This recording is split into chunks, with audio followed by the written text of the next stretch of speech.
You might have perfect credit. You might have damaged credit.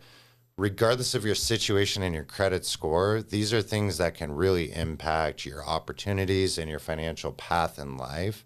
So Incite Strategies, what we do is we help to restore damaged credit to help people qualify for mortgages. And other than that, our other big focus is on credit education. Even if you're in financial services, there's not a lot of training on the complexities of credit and how you can utilize it to help the people you're trying to qualify.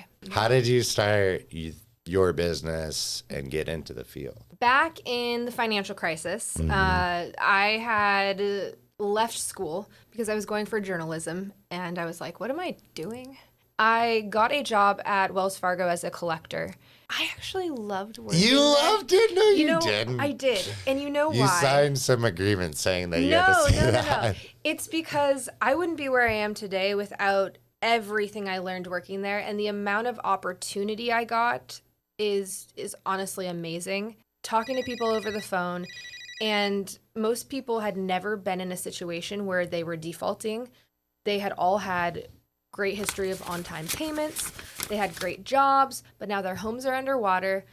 There's a lot of unemployment, and they're like, what do I do? I can't sell my house because I owe too much.